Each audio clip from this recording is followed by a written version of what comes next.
사사기 17장 1절로 13절 말씀을 저와 여러분이 앉아서 교독하고 마지막 절은 함께 읽겠습니다. 제가 먼저 읽겠습니다.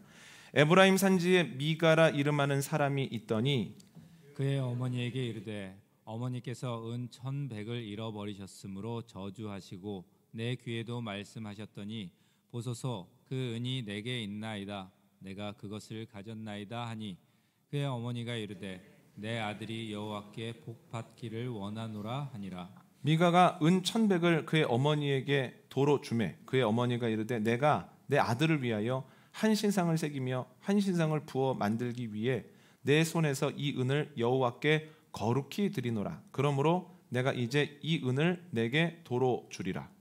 미가가 그 은을 그의 어머니에게 도로 주었으므로 어머니가 그 은 200을 가져다 은장색에게 주어 한 신상을 새기고 한 신상을 부어 만들었더니 그 신상이 미가의 집에 있더라.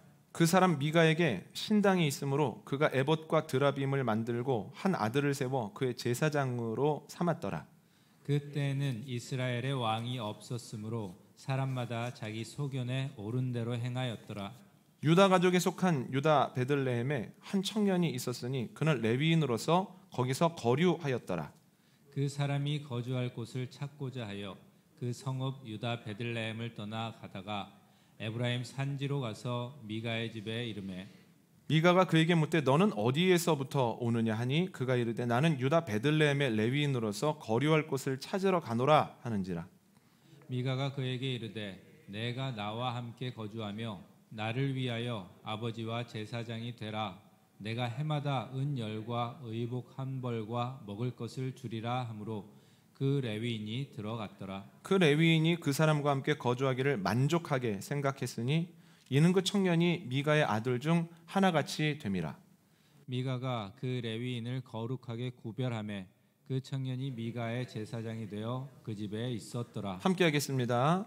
이에 미가가 이르되 레위인이 내 제사장이 되었으므로 이제 여호와께서 내게 복 주실 줄을 아노라 하니라. 아멘. 지난주 말씀 먼저 정리하겠습니다. 삼손은 위기 때마다 엄청난 힘을 보입니다. 그의 힘이 어디에서 왔을까요? 머리카락이 아닌 하나님으로부터 왔습니다. 머리카락은 하나님과 온전히 교제하고 집중하는 가운데 나타나는 현상 중 하나였을 뿐이라는 거예요. 그런데 힘이 머리카락에서 나온다고 착각했을 때 삼손은 하나님과의 교제에는 힘쓰지 않고 오로지 머리카락 깎지 않는 것에만 온 힘을 쏟았습니다. 여러분, 우리가 세상을 이길 힘이 어디에서 올까요? 번듯한 예배 공간이나 많은 사람과 예산이 아니라 하나님께로부터 옵니다. 이것을 알지 못하면 하나님께 온전히 나아가는 가운데 파생되어지는 몇몇 현상들이 본질이라고 생각하고 거기에 힘을 쓰다가 하나님과는 멀어질 수밖에 없다는 거예요. 우리가 힘써야 되는 게 무엇입니까? 여호와 하나님과의 교제입니다. 교제는 구체적으로 두 가지를 통해서 가능한데 첫 번째는 말씀입니다. 평범해 보이는 말씀을 늘 먹고 마실 때 엘리야가 그러했던 것처럼 위기를 이기고 하나님께서 맡겨주신 사명을 끝까지 감당할 수 있습니다. 두 번째는 기도입니다. 약속에 기반한 기도를 열심히 행할 때 제자들이 그러했던 것처럼 세상을 이길 힘을 얻는다는 거예요. 자, 오늘 말씀 나누겠습니다.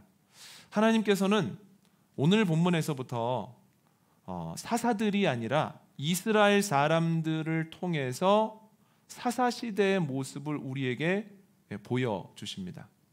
에브라임 산지에 미가라고 하는 사람이 살았습니다. 그런데 그가 어머니의 은 1,100을 훔칩니다. 삼손에 대한 이야기를 나눌 때에도 언급했던 것처럼 그 당시 평균 연봉이 은 10 정도 되었다라고 하는 것을 감안할 때 그가 어머니에게 훔친 은 1,100은 연봉 110년치에 해당하는 어마어마한 액수입니다. 어머니가 은을 잃어버렸다는 것을 알고 발을 동동 구르고 속을 끓이다가 얼마나 속이 상한지 무시무시한 저주를 합니다. 하나님의 이름으로. 그런데 그 저주하는 소리를 미가가 듣거든요. 근데 저주가 얼마나 무시무시한지 겁이 나는 거예요. 그래서 어머니에게 그 돈을 돌려줍니다. 어머님, 사실은 제가 가져갔어요. 돌려드립니다. 그 돈을 가져갔던 것이 타인이 아니라 자신의 아들이라고 하는 것을 알게 된 미가의 어머니는 하나님의 이름으로 미가를 축복합니다. 그럼에도 불구하고 아직 마음에 꺼림직한 것이 남았든지 내가 이 은을 하나님께 드리겠노라 라고 하면서 은 200을 은장색에게 주어서 그곳으로 우상을 만들게 합니다. 미가의 집에는 신당이 있었는데요, 미가는 그 신당에 에봇과 드라빔을 만들어서 놓고 자신의 아들 중 하나를 제사장으로 세웠습니다. 여기까지가 6절까지의 내용이고요. 7절 이하에는 한 청년 레위인이 나옵니다.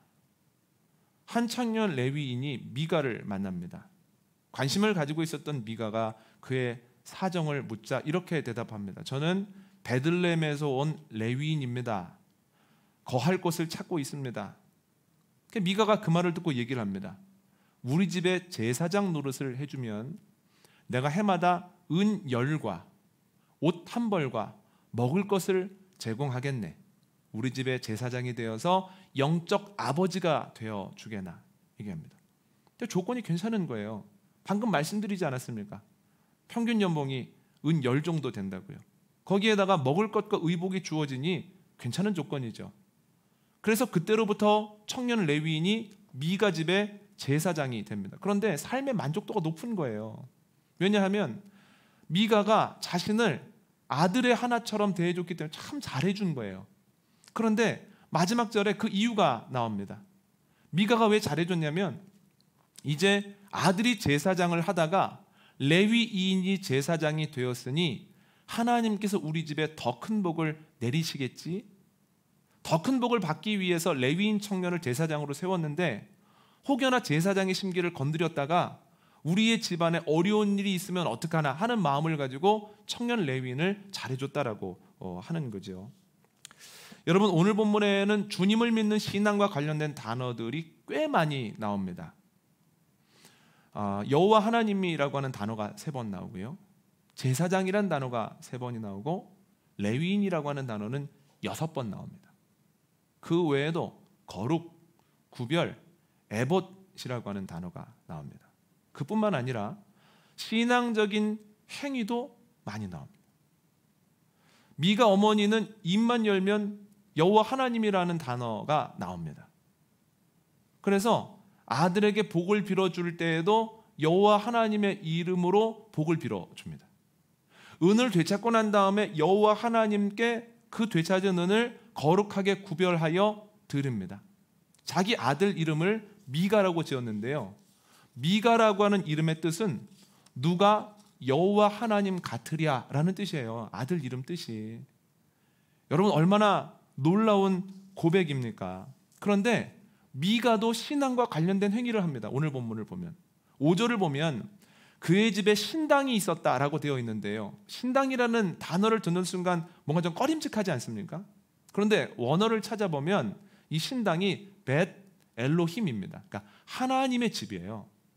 그러니까 신당이 있었다라고 하는 표현이 좀 부정적인 느낌이기 때문에 이렇게 번역이 되어서 그렇지, 원문으로는 그의 집에 하나님의 집이 있었다, 예배 초소가 있었다라고 번역을 할 수 있습니다. 그는 거기에 에봇과 드라빔을 두었다라고 하는 거죠. 여러분, 입만 열면 하나님의 이름이 나오고 하나님의 이름으로 무엇인가를 하고 또한 구별하여서 예배 초소를 집에 둔 사람들이에요. 그런데 오늘 본문을 읽으면서 참 신앙인으로서 본받을 만하다, 신앙인답다, 이런 생각 드십니까? 저는 오늘 본문을 읽으면서 계속해서 고개를 갸웃거리게 되었습니다. 왜 이러지? 입만 열면 하나님에 대한 이야기를 하고 또 그의 집에 예배 초소까지 있었는데 이 사람들 왜 이렇게 살지? 이런 생각이 드는 거예요. 누가 여호와 하나님과 같으랴? 미가라고 하는 이름을 가지고 있는 사람의 행동을 보십시오. 그는 은 1,100을 어머니로부터 훔칩니다. 10계명 중 제8계명을 어긴 거고요, 또한 불효기 때문에 10계명 중에 5계명도 어겼다라고 하는 거예요. 그런데 여러분, 그것뿐만 아닙니다. 미가는 에봇과 드라빔을 만들어서 벳 엘로힘, 하나님의 집에 놨는데요, 에봇이라고 하는 것은 저희가 성막을 나눌 때에도 저희가 생각을 해봤지만 대제사장과 제사장이 제사를 집례할 때 입는 옷이 에봇입니다. 성의예요. 그런데 기드온이 사람들에게 금고리들을 받아서 에봇을 만들고 그것을 음란하게 위하는 것을 보면 사사시대의 에봇이라고 하는 것은 성의가 아니라 기념비나 혹은 자신을 지켜주는 신물 정도의 의미를 가지고 있는 상태가 되었다는 거예요. 그러니까 이게 뭡니까? 우상이에요. 이름이 무엇이건 간에, 모양이 무엇이건 간에. 또한 드라빔이라고 하는 단어는 야곱이 외삼촌 라반의 집에서 도망칠 때 처음 등장합니다. 그런데 드라빔이 뭐 하는 거냐면 점칠 때 사용하는 기구예요. 그 크기나 모양을 저희가 다 알 수는 없지만 확실한 것은 그것 또한 우상입니다. 그렇다면 우상을 만들지도 말고 섬기지도 말라라고 하는 10계명 중에 제2계명을 미가가 어겼다라고 하는 겁니다. 그런데 우상을 만들지 말아라 라고 하는 계명은 그의 어머니도 어겼습니다. 은 200을 은장색에게 주어서 은을 입힌 우상을 만들게 하지 않습니까? 왜 하나님에 대한 이야기를 하면서 자꾸 우상을 만들까? 누가 봐도 아닌 것 같은 일을 왜 할까요? 오늘 보면 3절 한번 읽어볼까요? 함께 읽습니다. 시작. 미가가 은 1,100을 그의 어머니에게 도로 주매 그의 어머니가 이르되 내가 내 아들을 위하여 한 신상을 새기며 한 신상을 부어 만들기 위해 내 손에서 이 은을 여호와께 거룩히 드리노라. 그러므로 내가 이제 이 은을 내게 도로 주리라. 아멘. 이 구절을 원문으로 해석하면 순서가 조금 다릅니다. 한번 화면을 보시죠. 첫 번째, 이 은을 여호와께 드리노라. 이게 첫 문장입니다. 미가의 어머니에게는 은을 되찾았다라고 하는 감사함이 있는 거예요. 두 번째는 내 손으로부터 내 아들을 위하여, 자신의 사랑하는 아들을 위하여 뭔가 해야 되겠다고 하는 것을 보면 아들에 대한 사랑이 지극합니다. 여러분 생각해 보세요. 은을 찾았다라고 하는 큰 기쁨을 가지고 사랑하는 아들을 위해서 뭔가를 하려면 하나님이 기뻐하시는 일을 해야 될 거 아닙니까? 그런데 감사함과 사랑을 가지고 뭘 합니까? 하나님이 제일 싫어하시는 우상을 만든다라고 하는 거예요. 아니 어떻게 이럴 수가 있습니까? 그 이유가 무엇일까요? 간단합니다. 그의 어머니가 무지했기 때문이에요. 무엇을 하나님이 기뻐하시는가, 무엇을 하나님이 가증하게 여기시는가에 대한 지식이 없을 때 나름대로 돈을 들여서 열심히는 하는데 그것이 하나님과 무관한 것을 넘어서서 오히려 하나님의 마음을 아프게 하더라는 거예요. 그런데 미가도 똑같습니다. 미가도 무지했기 때문에 하나님의 집을 만들어서 그 안에 우상을 만들어 놓고 거기서 예배를 했다라고 하는 거죠. 여러분, 무지하면 아무리 열심히 해도 그것이 소용이 없고 오히려 걸림돌이 된다라고 하는 겁니다. 무지했기 때문에 그들을 보면서 아, 신앙인답다 이런 생각이 안 드는 겁니다. 그런데 이유가 또 하나 있습니다. 2절을 보면 미가의 어머니가 하나님의 이름으로 심하게 저주했다가 또한 아들이 훔쳐갔다라고 하는 것을 알고 나서는 다시 그에게 복을 빌어줍니다. 하나님의 이름으로. 여러분, 하나님이 우리가 입술로 저주하면 저주를 내리시고 복을 내리면 복을 주시는 분입니까? 아니에요. 받을만 해야 하나님께서 준비한 것을 주세요.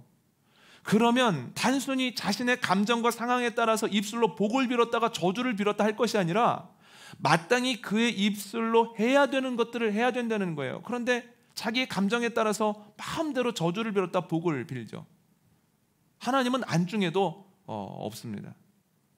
일단 미가 어머니를 보면 은 1,100을 찾았을 때 얼마나 기쁜지, 내가 아들을 위해서 이 은 1,100을 다 주님께 거룩히 구별하여 드리겠다라고 얘기를 하는데 시간이 지나면서 아까워졌든지 은 1,100이 아니라 200을 은장색에게 주고 그 만든 것 또한 자기 아들 집 예배 초소에 두어버립니다. 그러니까 자기 마음대로 하나님께 감사를 표현하는 거죠. 하나님을 무시한다라고 생각할 수밖에 없습니다. 그런데 미가는 여기에서 한 걸음 더 나아간다는 거예요. 자신의 아들을 제사장 삼습니다. 율법에서 보면 모든 사람이 제사장 될 수 있는 건 아닙니다. 그 당시 이스라엘에서는 레위 지파 중에서도 아론의 자손만 제사장이 될 수 있습니다. 그러므로 미가의 가정에서는 제사장이 나오면 안 됩니다. 그런데 버젓이 자기의 아들을 제사장 삼습니다. 재밌는 건 공동번역이 이렇게 번역이 되어 있습니다. 그가 자기 아들을 제사장으로 임명했다. 이걸 통해서 알 수 있는 건 미가에게는 하나님도 하나님의 법도 중요하지 않았다는 거예요.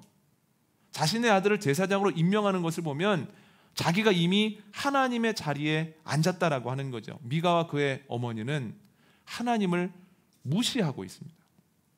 그런데 무시하는 것은 그 두 사람뿐만이 아닙니다. 오늘 본문에 나오는 레위인도 마찬가지입니다. 젊은 레위인이 자신이 살던 베들레헴을 떠나서 에브라임 산지로 오지 않습니까? 그런데 이것 자체가 문제예요. 이스라엘 사람들이 가나안 땅에 들어갈 때 하나님께서 각 지파에게 땅을 분배해 주십니다. 이게 너희의 분깃이다. 그런데 레위인에게는 그런 방식으로 땅을 주시지는 않습니다. 이렇게 말씀하시죠. 내가 너희의 분깃이다. 믿음이 있는 사람에게는 제일 많이 받은 거고요. 믿음이 없는 사람들은 아무것도 못 받은 겁니다. 근데 가슴이 뭉클하죠. 내가 너의 분깃이다. 걱정하지 말아라. 그런데 하나님께서 그들의 먹거리를 어떻게 하시냐면 두 가지 방법인데, 첫 번째는 제사를 드렸을 때, 특히 화목제를 드렸을 때의 특정한 부위를 레위인과 제사장들에게 주어서 먹게 했다라고 하는 거예요. 그게 하나고, 두 번째는 48개의 성읍을 그들에게 주어서 그 성읍에 살면서 그 성읍에 딸린 땅을 경작하면서 살아가게끔 했습니다. 두 가지 방식이 레위인들이 먹거리를 해결할 수 있는 방식이었습니다.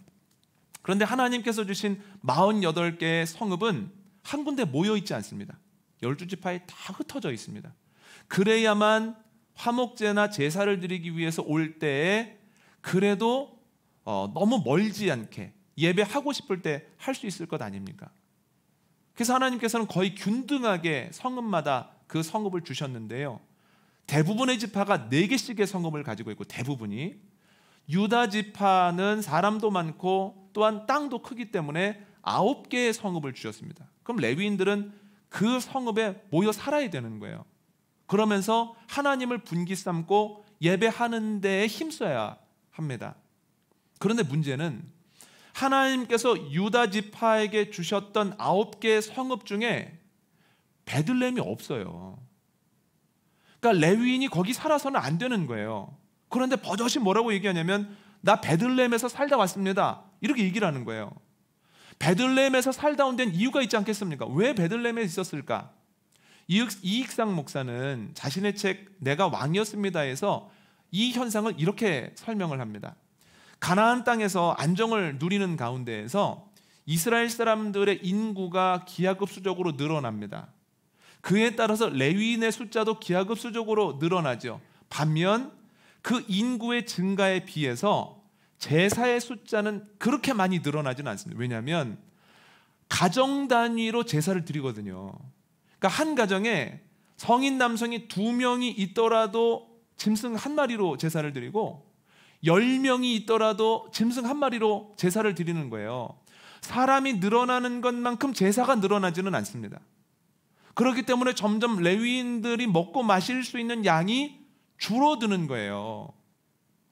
그 땅을 개간하면 되지 않습니까? 레위인들의 늘어난 숫자에 비해서 그 48개 성읍이 조금 부족하게 느끼는 거예요. 그래서 이 레위인 중에 오늘 본문에 나오는 젊은 레위인을 비롯한 적지 않은 사람들이 하나님이 허락하시지 않는, 당연히 제단이 없는 성읍에 가서 제단을 세워놓고서 시장을 개척하는 거예요. 여러분, 저도 레위인입니다. 그냥 여기서 제사 드려도 하나님 받으세요. 그런데 이 제안이 베들레헴을 비롯한 하나님께서 지정하지 않는 성읍 사람들에게 매력적이었던 것은 멀리 갈 필요가 없거든요. 바로 옆에 가서 예배를 드리고 오면 되기 때문에 그들이 거기에서 제단을 쌓는 것이 그들에게는 꽤 매력적인 일이었습니다. 그런데 오늘 본문에 나오는 그 젊은 레위인이 후발주자였던지 베들레헴은 이미 시장이 포화 상태인 거예요. 그러니까 내가 틈새 시장을 공략해 봐야 되겠다라고 하면서 여기저기를 돌아다니다가 오늘 본문에 나오는 에브라임 산지까지 오게 되었다라고 하는 거예요. 제가 무슨 말씀 드리고 싶은 거냐면 레위인이 거처를 옮기는 이유는 단 하나입니다. 어디에 내 먹을 게 있을까? 어디에 가면 조금 더 많이 먹을까? 더 안정적일까? 라고 하는 거죠. 그가 미가의 집에 머물기로 한데도 이유는 단 하나입니다. 그가 제시한 조건이 괜찮았기 때문이에요. 여러분, 먹고 사는 문제는 무척 중요합니다. 이에 대한 감각도 가지고 있어야 하지만, 그러나 레위인이라면 적어도 그 땅에서 조금 부족하다라고 느낄 때 하나님께 물어봤어야 될 것 아닙니까? 하나님, 이 어려움을 내가 어떻게 이해하면 좋겠습니까? 훈련입니까? 그러면 견디겠습니다. 견딜 힘을 주십시오. 언제까지 견뎌야 됩니까? 능력 주십시오. 만약에 주님께서 이동하라고 하시는 거라면, 시대가 변했으니 딴 데 가서 살아보라고 하는 거라면 저 어디로 옮기면 좋겠습니까? 거기서 뭘 하면 좋겠습니까? 물어봤어야 된다는 거예요. 적어도 레위인이라면.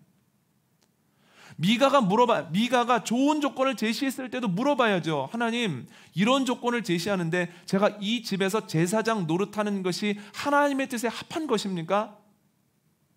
그렇지 않다면 제가 이 제안을 거절하겠습니다. 얘기해야 되는데, 자기의 소견에 옳은 대로 먹을 것이 있을 것 같은 곳으로 찾아다니고 좋은 조건을 받았을 때 덥석 그것을 받아들였다라고 하는 거예요. 여러분, 레위인 청년은 하나님 철저하게 무시합니다. 그는 하나님의 법도 무시합니다. 레위인이라고 해도 다 제사장 되는 것 아니라고 말씀드렸죠. 사사기 18장 30절을 보면 그의 출신이 나오는데 아론의 자손이 아니에요. 그럼 레위인이라도 제사장 못 되는 거예요. 더 재미있는 사실은 오늘 본문에 자꾸만 청년 레위인이라고 나오지 않습니까? 청년 레위인이라고 하는 건 30 안 됐다는 얘기예요. 아무리 레위 지파의 아론의 자손이라도 30이 안 되면 제사장 못 됩니다. 아론의 자손도 아니고 30도 안 됐는데, 하나님은 분명히 안 된다고 했는데 안 될 게 뭐 있어? 아니, 먹거리가 해결된다는데 하면서 미가 집의 제사장이 됐다라고 하는 거죠. 꽤 오래전부터 저를 비롯한 신앙인들이 많이 사용하는 어구가 있습니다. 무엇다운 무엇입니다. 기도할 때 빠지지 않는 구절들이 있는데, 주님, 이 생명문 교회가 교회다운 교회 되게 해주십시오. 이렇게 기도하죠. 교회다운 교회 되게 해달라는 게 뭘까요? 조금 다른 공동체와는 다른 기준과 방향성을 가지고 있었으면 좋겠다는 거예요. 교회에서는 조금 다른 얘기를 해줬으면 좋겠다는 거예요. 교회에서는 다른 것을 능력으로 삼고 붙잡았으면 좋겠다는 거예요. 다른 데서는 돈, 힘, 정치력이 사람을 움직이지만 교회는 조금 다른 것이 움직여줬으면 좋겠다. 머리카락이 아니라 주님께로부터 온다고 하는 사실을 계속해서 기억했으면 좋겠다. 이게 교회다운 교회 되었으면 좋겠다는 말 아니겠습니까? 의식적으로 무의식적으로 교우분들이 저에게 끊임없이 하시는 말씀이 있어요. 목사님, 목사다운 목사 되십시오. 이게 무슨 말입니까? 기업체의 사장과 같은 모습이 되지 말고, 어떤 단체의 회장과 같은 모습을 띠지 말고, 하나님을 사랑하고 교우들을 끝까지 사랑해 줬으면 하는 소박한 바람 아니시겠습니까? 근데 목사들도 똑같습니다. 교인들이 교인다웠으면 좋겠습니다. 취미생활 하듯이 신앙생활 하시지 말고, 조금 해보다가 안 되면 멈추지 말고, 끝까지 하나님의 말씀 붙들어서 주님 닮아가고 성장하고 이겨내서 함께 신앙생활하는 가운데 하나님에 대한 이야기가 간증으로 넘쳐났으면 좋겠다. 이것이 목회자들의 바람이라는 거예요. 주님을 사랑하고 교회와 목회자를 아껴달라는 거예요. 교인다운 교인 되어서. 여러분, 교회다운 교회, 목사다운 목사, 교인다운 교인이라고 하는 단어가 자꾸만 이야기 되어지는 것 자체가 드물다는 뜻 아니겠습니까? 대부분의 교회와 목사와 교인들의 모습이 그와 같다면 왜 이런 말을 하겠습니까? 당연한 얘기인데 참 마음 아픈 일입니다. 뭐뭐답지 못하다라고 하는 것은 큰 문제입니다. 교회가 교회답지 못하면 빛과 소금이 되기는커녕 독이 되기 때문이에요. 목회자가 목회자답지 못하면 자기도 천국에 못 들어가고 남도 천국에 못 들어가게 문을 막는다는 거예요. 바리새인들과 서기관들이 그러지 않았습니까? 예수님께서 그렇게 말씀하셨죠. 너희도 천국에 안 들어가고 남도 못 들어가게 천국 문을 막고 앉아 서 있다. 이게 얘기하지 않았습니까? 교인이 교인답지 못하면 다른 교인들의 마음속에 붓고 있는 은혜의 불을 꺼트려 버립니다. 또한 목회자의 맥을 빠뜨려 버립니다. 그래서 뭐뭐답지 못하다라고 하는 것은 굉장히 큰 문제고, 그것이 하나님께 너무나 큰 죄가 된다는 거예요. 그럼 우리 어떻게 해야 되겠습니까? 우리의 모습을 점검하고 우리가 교회답기 위해서, 교인답기 위해서, 목사답기 위해서 그래도 매일 힘써야 되지 않겠습니까? 교회다운 교회되고, 목사다운 목사되고, 교인다운 교인 되어서 하나님의 마음을 기쁘시게 하는 저와 여러분 되시기를 원합니다. 그런데 그렇기 위해서는 어떻게 해야 될까요? 뭐가 필요할까요? 오늘 본문을 통해서 보면 두 가지 필요합니다. 첫 번째는 주님을 아는 지식이 필요합니다. 오늘 본문의 미가와 그의 어머니를 보면 입을 열 때마다 하나님이고 하나님과 관련된 일을 많이 하는 것 같은데 왜 그들을 보면 신앙인답다라는 생각이 안 들까요? 아까 말씀드렸던 것처럼 그들이 하나님에 대해서 무지하기 때문이에요. 그럼 우리에게 필요한 것이 무엇입니까? 주님을 아는 지식이 필요합니다. 주님을 아는 지식이라고 하는 것은 너무 크고 방대해서 저희가 다 할 수 없습니다. 아무리 노력해도 티끌만큼만 알 수 있지만 크게 두 가지로 구분한다면 첫 번째는 하나님에 대한 지식입니다. 하나님은 누구신가? 하나님의 능력은 얼마나 큰가? 하나님은 어떤 방식으로 일하시는가? 하나님이 기뻐하시는 것은 무엇이고 가증하게 여기시는 것은 무엇인가? 하나님은 그의 아들을 왜 이 땅에 보내셨는가? 하나님은 그의 사람들을 어떻게 택하시고 어떻게 그들에게 힘을 주시는가? 하나님은 마지막 때에 어떤 것들을 계획하고 계시는가? 하나님에 대해서 우리가 알아야 된다는 거예요. 두 번째로 알아야 되는 건 뭐냐면 하나님을 만나는 방법에 대해서도 저희가 무지하면 안 됩니다. 예배란 무엇인가? 그렇다면 예배는 어떻게 드려야 되는가? 말씀이란 무엇인가? 성경이란 무엇인가? 그러면 성경을 내 삶에 어떻게 활용을 해야 되는가? 기도란 무엇인가? 기도 꼭 해야 되는가? 다 아신다는데 만약 기도를 해야 된다면 언제 얼마나 해야 되는가? 헌금은 무엇인가? 헌금을 왜 해야 되는가? 지난 주간 새벽 기도 때 나눴던 것처럼 금식 중에서 하나님이 기뻐하시는 금식은 무엇이고 하나님이 기뻐하시지 않는 금식은 무엇인가? 저는 목회자로서 하나님께서 세우신 목사로서 해야 되는 일은 무엇인가? 끊임없이 고민해야 될 바다라고 하는 거예요. 하나님에 대해서, 하나님을 만나는 방법에 대해서. 이것을 알아야만 우리의 노력이 우리를 신앙인답게, 교회답게 만든다는 거예요. 그러면 어떻게 이러한 것들을 알 수 있습니까? 몇 가지를 간단히 말씀드리면 첫 번째는 성경 말씀입니다. 디모데후서 3장 16절과 17절 있습니다. 시작. 모든 성경은 하나님의 감동으로 된 것으로 교훈과 책망과 바르게 함과 의로 교육하기에 유익하니 이는 하나님의 사람으로 온전하게 하며 모든 선한 일을 행할 능력을 갖추게 하려 함이라. 아멘. 주님은 말씀을 통해서 주님이 어떤 분인지를 알려주시고 주님의 길을 보여주신다라고 하는 거예요. 그래서 성경 말씀 없이 주님을 아는 방법은 없습니다. 그 무엇도 누구도 성경 말씀에 우선할 수 없다는 거예요. 목사님 지난주에도 말씀 얘기하시더니 지지난주도 말씀에 대한 것들 얘기하시더니 왜 오늘도 말씀 읽으라고 하십니까? 말씀을 통해서 하나님을 알 수 있기 때문이에요. 여러분, 또한 주님을 알 수 있는 또 다른 방법은 설교입니다. 그런데 분명히 알아야 하는 것은 모든 설교를 통해서 주님을 알 수 있는 건 아니고 성경 말씀에 뿌리를 두고 있는 설교만이 주님을 아는 지식을 늘려줍니다. 철학이나 자신의 신념이나 자신의 기호나 정치적인 성향에 뿌리를 둔 설교는 절대 하나님을 아는 지식을 늘려주지 않습니다. 그래서 가려 들으셔야 돼요. 이 설교가 성경 말씀에 철저하게 뿌리를 두고 있는가라고 하는 거죠. 또 하나는 목회자 그리고 훈련된 평신도들과 함께하는 교육들입니다. 기억하십시오. 훈련된 이들과 함께하는 훈련을 통해서, 교육을 통해서 하나님에 대한 지식을 알 수 있다라고 하는 거예요. 1:1 제자 양육이 여기에 해당합니다. 또 하나는 요즘은 온라인으로 많은 것들을 접할 수 있습니다. 신앙생활하기에 너무너무 좋습니다. 그런데 이와 더불어서 위험하기도 합니다. 이단들도 파고들어 있기 때문에. 또한 이걸 들어보면 좀 경계에 있다라고 하는 것들도 있습니다. 그래서 간단히 2가지만 건강한 프로그램을 소개해드리면, 첫 번째는 시리즈로 무엇인가를 깊이 듣고 싶으시거든 CBS의 성서학당이 있어요. CBS의 성서학당. 월화수목금에서 목사님들마다 아주 깊은 설교, 아주 깊은 교육을 합니다.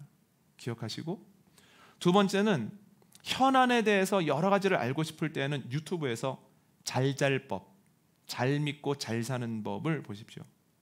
거기에 나오는 목사님들과 하시는 이야기들은 대부분 우리의 삶과 신앙에 유익하다는 거예요. 제가 이 말씀을 드리냐면, 어떻게든 주님의 말씀을 읽고 먹고 담으면 주님을 아는 지식이 늘어나고, 주님을 아는 지식이 늘어나면 늘어갈수록 우리가 하는 행동이 하나님의 마음에 합할 가능성이 높아진다는 거예요. 그게 첫 번째가 지식입니다. 두 번째 필요한 게 뭐냐면 주님에 대한 경험입니다. 미가와 그의 어머니 그리고 젊은 레위인이 하나님을 무시했을 때 그들은 신앙인답지 않았습니다. 그런데 왜 하나님 무시했을까요? 여러분, 미가와 그의 어머니를 보십시오.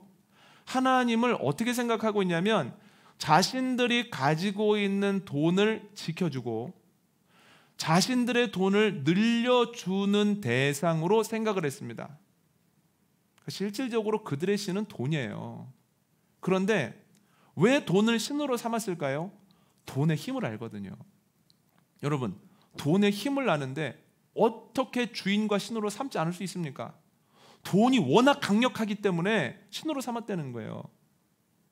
그런데 여러분, 하나님의 입김 한 번이면 모든 것이 날아갈 수 있어. 모든 것이 녹아질 수 있어. 순식간이야. 하나님은 그렇게 대단한 분이야 라고 하는 것을 미가와 그의 어머니가 알았다면 하나님을 주인으로 삼고 하나님을 절대로 무시하지 않았을 거라는 거예요. 왜 하나님을 무시했냐면 하나님이 누구신지, 하나님이 얼마나 큰 능력을 가지신지 몰랐거든요. 청년 레위인이 왜 하나님 무시했을까요? 이스라엘 사람들에게 먹이셨던 만나를 먹어본 경험이 없기 때문이에요. 엘리야 시대에 한 과부의 가정에 통에 가루를 떨어지지 않게 하시고 병에 기름을 마르지 않게 하셨던 하나님에 대한 경험이 없기 때문이에요. 그 경험이 있다면 왜 먹을 것을 찾으러 여기저기 돌아다닙니까? 왜 미가를 하나님보다 더 크게 보고 미가를 살 수 있는 삶의 근원으로 삼습니까? 하나님을 근원으로 삼지요. 여러분, 만약에 그 하나님을 경험했다면 그 젊은 레위인은 어려울수록 하나님 바라봤을 겁니다. 어려울수록. 여러분, 교회가 하나님의 능력을 제대로 경험하고 나면 어떤 중요한 일을 할 때 유력한 사람 바라보지 않습니다. 유력한 사람은 뭐라고 하나? 유력한 사람은 어떤 힘을 써주나? 그러지 않습니다. 하나님이 일하시는데 왜 사람 쳐다봅니까? 하나님에 대한 하나님의 능력을 경험하면 절대로 사람 의지하지 않습니다. 목회자가 만나를 내리시는 하나님을 삶에서 경험하면 절대로 주눅들지 않습니다. 당당합니다. 하나님이 먹이시니까요. 또한 하나님의 무서운 모습을 보고 나면 목회자는 완전하지는 않을지라도 제대로 된 길을 걸어가 보려고 몸부림칩니다. 하나님 너무 무서우니까요. 교인들도 마찬가지입니다. 하나님에 대한 경험이 있으면 결코 가볍게 움직이지 않습니다. 결코 작은 문제에 쓰러지지 않습니다. 돈이 줄어든다고 내 생각보다 돈이 없어져 버렸다고 낙심하지 않습니다. 하나님이 여전히 계신데 왜 낙심합니까? 여러분, 누가 이런 말씀하시더라고요. 모든 것이 다 바뀐 것 같아도 나의 반석 되시는 하나님은 여전히 나와 함께 계신다고. 여러분, 코로나로 인해서 모든 것이 다 바뀐 것 같아도 하나님은 변함없으시다는 거예요. 그러면 왜 낙심하십니까? 기도할 수 있는데. 왜 좌절하십니까? 하나님께서 일하실 텐데요. 여러분, 하나님이 어떤 분이고 얼마나 큰 능력을 가지고 계신지를 깊이 경험하는 저와 여러분 되시기를 원합니다. 주님에 대한 경험이 있어야 우리가 가장 중요한 순간에 택하는 것이 주님의 마음에 합할 수 있다는 거예요. 오늘 말씀 정리하겠습니다. 미가와 그의 어머니 그리고 베들레헴에서 온 청년 레위인은 신앙인의 이름, 신앙적인 이름도 가지고 있고 신앙적인 행동도 열심히 하지만 신앙인답지 않았습니다. 왜냐하면 주님에 대해서 무지했고 또한 결정적 순간에 주님을 무시했기 때문이에요. 우리가 교회다운 교회되고 교인다운 교인되고 또한 목사다운 목사되기 위해서 필요한 것은 두 가지입니다. 첫 번째는 주님에 대한 지식입니다. 주님은 어떤 분인지, 주님은 어떻게 만나는지를 알아야 합니다. 두 번째는 주님 능력에 대한 경험입니다. 주님이 가지신 능력을 경험하면 주님의 마음에 합한 결정을 할 수 있다는 거예요. 여러분, 힘써 주님을 알고 또한 힘쓰는 가운데 주님을 경험함으로 신앙인답게, 교회답게, 목사답게 한 주를 살아가는 여러분과 제가 되었으면 좋겠습니다.